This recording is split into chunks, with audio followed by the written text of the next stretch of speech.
Hello दोस्तों, मेरा नाम है कपिल सैनी। मेरा नाम है कनिष्क खैरिया। तो दोस्तों, आज हम बात करते हैं गणपति पापा के बारे में। गणपति पापा का अपने घर में जो स्थापना करते हैं वो क्यों करते हैं, और गणपति पापा का जो जन्म था वो किस प्रकार हुआ था, और जो उनका मुख है वो हाथी के मुख से क्यों मिलता जुलता रहता है, और इनका जो वाहन है वो चूहे का वाहन क्यों है।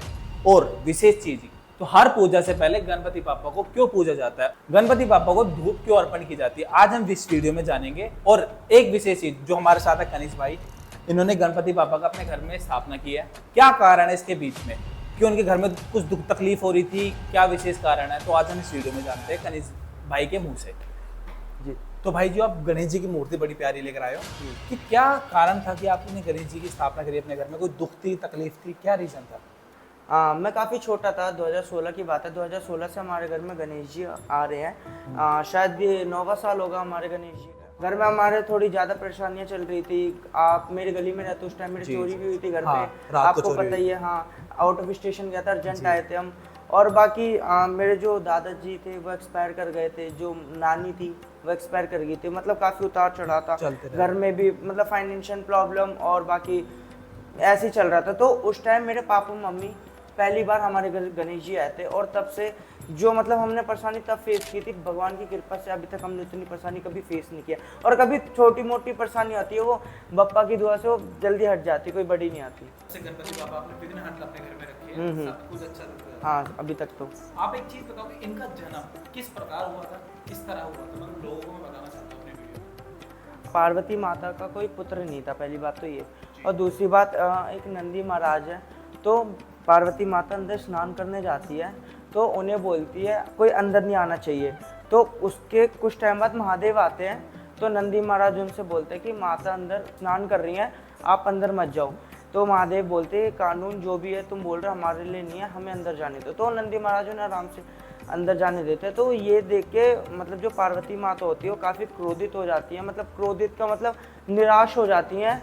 तो उसके बाद पार्वती जी ने अपने महल से पूरे गणेश जी को बनाया और उनके अंदर अपनी शक्तियाँ डाली थी। उसके बाद वो जीवित होते हैं। तो उन्हें सबसे पहला मतलब अपनी माता का ऑर्डर ये मिलता है कि तुम जाओ बाहर, मैं नारी हूं, कोई हाँ, भी अंदर प्रकट नहीं होना हाँ, चाहिए। घर के अंदर मतलब गणेश जी खड़े हो जाते हैं। तो उसी के थोड़ी देर बाद फिर महादेव आते हैं। तो महादेव तो जानते ही नहीं थे, क्योंकि तुरंत शक्ति दे के मतलब माता ने वहाँ पे कर दिया था। महादेव जी को भी नहीं पता था मेरा पुत्र है। तो वो लगा होगा कि पहरेदार है, हाँ, कोई सेवक है, ये वो, कि उनको बाहर खड़ा कर दिया। तो महादेव जी ने बोला कि आप हट जाओ, ये मेरे ऊपर ये कानून नहीं है। तो गणेश जी ने बोला नहीं। गणेश जी ने एकदम सख्त मना कर दिया। काफ़ी देवी देवता है मनाने के लिए, गणेश जी नहीं हटे। तो लास्ट में क्रोधित होके महादेव ने अपना जो त्रिशूल था गणेश जी पे वार कर दिया था, जिससे उनका पूरा सर कट गया था, धड़ से अलग हो गया था। उसके बाद पार्वती माता आती है, वो मतलब काफ़ी ज़्यादा क्रोधित हो जाती है। वो अपने 9 रूप जो होते हैं उनके वो धारण कर लेती है। तो उन्हें शांत करवाने के लिए महादेव जी कहते हैं कि कोई भी मतलब मैं इनका वो धड़ दोबारा तो नहीं लगा सकता, लेकिन किसी दूसरे मनुष्य का या किसी दूसरे जीव का वो धड़ लगा सकता हूँ। तो अपने सेवकों को बोलते हैं कोई भी धड़ उन्हें मिले उत्तर दिशा में, या कोई भी जीव मिले, कोई भी पहला मिले, वो लेके आ जाना है। तो वो जाते हैं, उन्हें एक हाथी का सर मिलता है।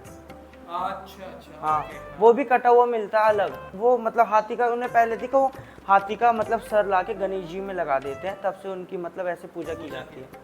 आप एक चीज बताओगे मेरे को कि जो विघ्नहर्ता है जी, जो भी मैं बात कर रहा था, सब देवी देवताओं की पूजा से पहले, आरती से पहले इनका नाम लिया जाता है, क्या रीजन है इनका वैसे नाम लेने का? एक बार गणेश पुराण के हिसाब से सारे देवी देवताओं के बीच विवाद हो जाता है कि सबसे पहले कौन पूजा जाएगा, सबसे ज़्यादा शक्तिशाली कौन है। तो यही सब देखते हुए नारद जी आते हैं। नारद जी बोलते हैं ये आप जाके महादेव से पूछो।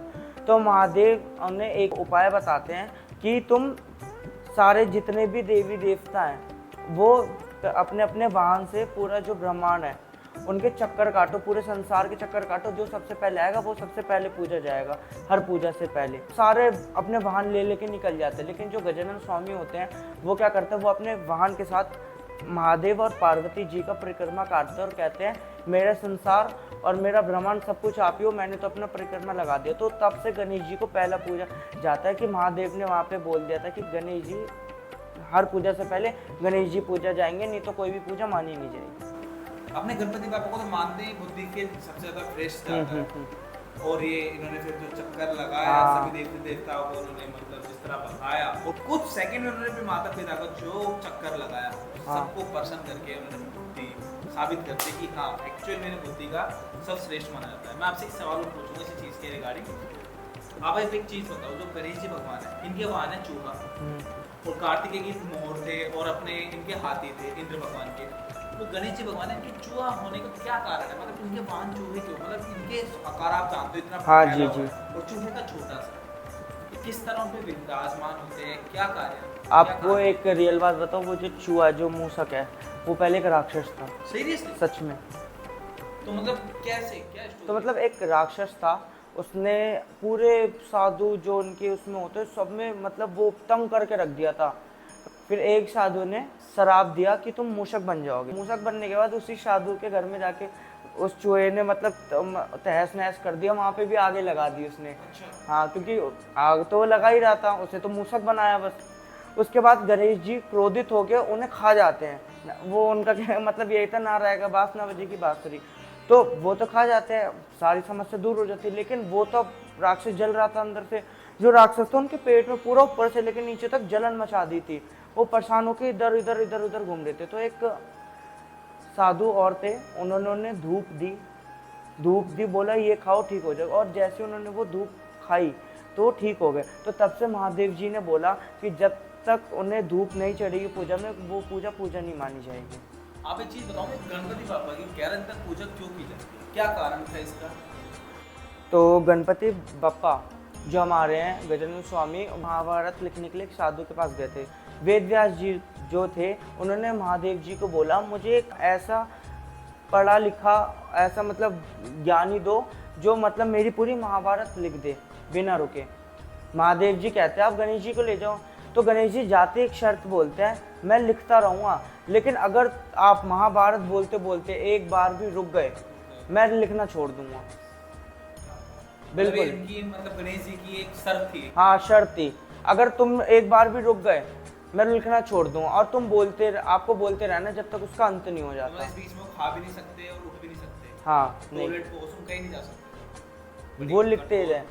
तो जब खत्म हुई 11वें दिन, गणेश जी का पूरा शरीर एकदम गर्म हो जाता है, पसीने से पानी पानी हो जाता है, इतना ज़्यादा गर्म हो जाता है। तो वेद व्यास जी क्या करते हैं, उन्हें पास की नदी में स्नान करवाते हैं 10 दिन के बाद, क्योंकि वो कंटिन्यू दिन दोपहर रात लिखते जा रहे, एक बार भी नहीं हटे वहाँ से। वेद व्यास जी मतलब उस दौरान बोलते बोलते परेशान नहीं हुए हैं, काफी परेशान हो गए थे। लेकिन गणेश जी की तो शर्त है अगर तुम रुक गए तो मैं छोड़ दूंगा। तो गणेश जी भी हार नहीं मान रहे और वेद व्यास भी हार नहीं मान रहे। हाँ। ताकि वेद व्यास छोटे हो जाएंगे गणेश जी के अकॉर्डिंग अगर उन्होंने लिखना बंद कर दिया। हाँ, बिल्कुल।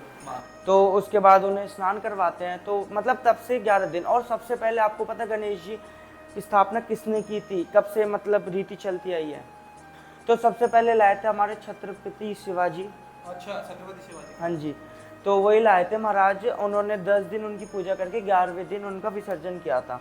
फिर ये लाना शुरू हुए थे कुछ प्रोटेस्ट के उससे गणेश जी, ताकि हमारे दुख तकलीफ इतने सारे। हाँ मतलब और कुछ ऐसा चल भी रहा था। तो प्रोटेस्ट के उससे ये गणेश जी लाए थे और तब से हमारे गणेश जी मतलब हाँ चलती आ रही है। हाँ। चलो आप ये बताओ कि गणेश जी की दिवाली में पूजा क्यों की जाती है? आपको एक चीज पता है, लक्ष्मी किस प्रकार यूज होती है पैसे के लिए? लक्ष्मी जी की तो कंटिन्यूसली पूजा, धन और दौलत। धन और दौलत, उनकी तो पूजा होनी दिवाली में। गणेश जी को बुद्धि का श्रेष्ठ माना जाता है।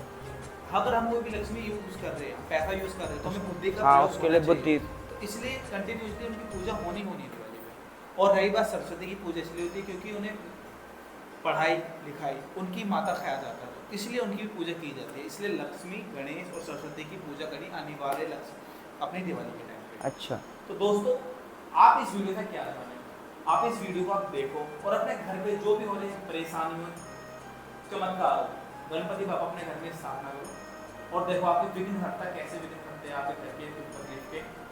तो इस वीडियो को अगर पसंद आ रही है तो लाइक करो, शेयर करो, कमेंट करना बिल्कुल मत भूलना। गणपति बाबा मौर्य।